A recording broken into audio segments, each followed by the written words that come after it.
बिस्मिल्लाहिर्रहमानिर्रहीम अस्सलाम वालेकुम नाज़रीन अज तुहानू विजिट करवाने चक नंबर 172 मराद के फार्मर ने चौधरी गुलाम जलानी वलैतिया साहब। इन्हां दे रकबे च आए हैं। इन्हां ने कपास की वैरायटी लाई आ FH 333 10 एकड़ रकबा वा। इन्हां ने जिहड़ा काश्त किया वा FH 333 वैरायटी लाई। सारे का सारा FH 333 है। तो इन्हां दे नाल गपशप हो रही सी, कहते पिछले साल असी 2 एकड़ सीगे साडे FH 333 वैरायटी दे, लेकिन एवरेज जिहड़ी आ वो माशाअल्लाह तकरीबन 40 तो 45 मन एवरेज आई सीगी। तो इस नूं वेखदियां होया पिछले साल की एवरेज नूं वेखदियां होया कि इंशाअल्लाह कहंदे आ भी असी सारी वैरायटी जिहड़ी आ वो FH 333 लगाई आ। तो उम्मीद रखते हैं कि इंशाअल्लाह जिहड़ी एवरेज पिछले साल नालों भी ज़्यादा आएगी। बाकी जिहड़ी आ उन्होंने इन्हां कोलों पुछदे आ कि इन्होंने की खाद इस्तेमाल की है, की वेखदियां होया ये वैरायटी जिहड़ी आ वो सारी दी सारी ये लगाई है। अस्सलाम वालेकुम जनाब। वालेकुम सलाम जी। क्या हाल चाल है जी? ठीक हो? ठीक ठाक दोस्त। अच्छा, तुसीं सानू सारे दसो कि तुसीं लगाई है FH 333 वैरायटी, तो पिछले साल जिवें दस रहे हो तो ऐतकी पिछले साल की निस्बत इहदी खाद जिहड़ी आ इहदियां वहाइयां जिहड़ियां वा हर चीज़ उसी तरह मेनटेन की है, उही इस्तेमाल की हर शै? हाँ जी, उस तरह की है जी। की खाद जिहड़ी है वो की इस्तेमाल की, केड़ी पा दी है? एक बोरी DAP की पाती है जी। अच्छा, अद्धी अद्धी यूरिया की पाती है। ठीक हो गया। ते दूसरी पाती है ना अपनी 23 की एक बोरी। ठीक हो गया। हुण गुवारा पावांगे।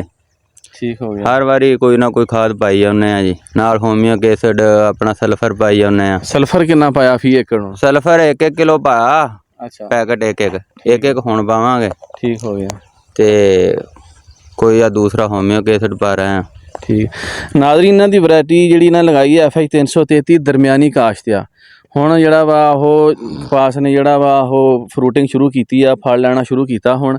लेकिन जिन्हां दोस्तां दी असीं विजिट कीते आ कईयां दे जिन्हां ने फरवरी मार्च दे विच FH 333 की वैरायटी जिहड़ी लगाई आ, उन्हां दी जिहड़ी एवरेज दी भी ज़्यादा तवक्को की जा सकदी आ।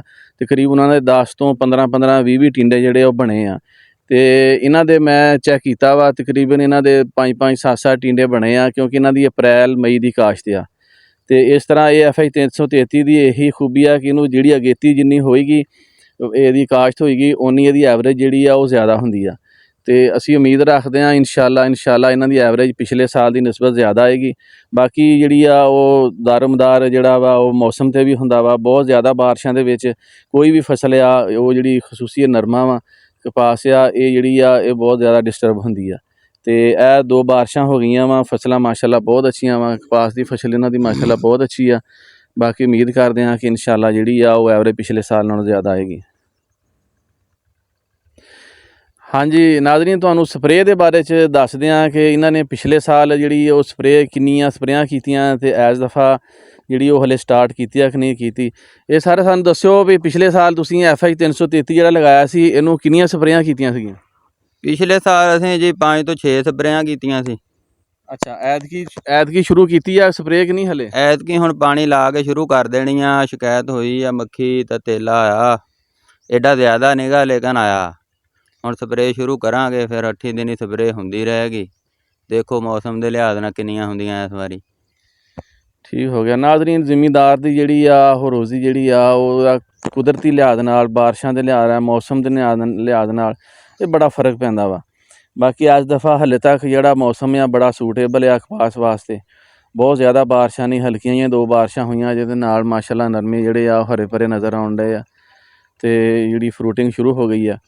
तो बाकी उम्मीद करते हैं कि अल्लाह ताला की ज़ात जिहड़ी आ मेहरबानी करे, बारिश जिहड़ी आ रहमत दी वो बेहतर आ। बहुत ज़्यादा बारिशां जिहड़ियां वा वो नरमे वास्ते नुकसानदेह आ। तो बाकी असीं दुआ करते हैं कि अल्लाह ताला की ज़ात हर जिमीदार नूं ज़्यादा तो ज़्यादा रोज़ी देवे। बाकी भाई हुणां दी एवरेज माशाअल्लाह जिहड़ी पिछले साल तो भी ज़्यादा देवे। तो बाकी रेट के बारे च जिहड़ा वा वो जिवें मुल्क के हालात आ कुछ भी नहीं कह सकते, क्योंकि पिछले साल 12,000 भी रेट रहा वा, 6,000 भी रेट रहा वा, एंड ते जाके फिर दोबारा ज़्यादा हो गया। लेकिन इस दफ़ा उम्मीद करते हैं कि इंशाअल्लाह रेट बेहतर होएगा। अगर साडा जिमीदार खुशहाल होएगा, एवरेज अच्छी आएगी, रेट अच्छे होणगे, साडा मुल्क तरक्की करेगा। तो इस दुआ दे नाल असीं खत्म करते हैं कि अल्लाह ताला की ज़ात साडे मुल्क नूं तरक्की देवे, साडे जिमीदार नूं तरक्की देवे, ते जिहड़ा वा सारे खुशहाल नज़र आउण।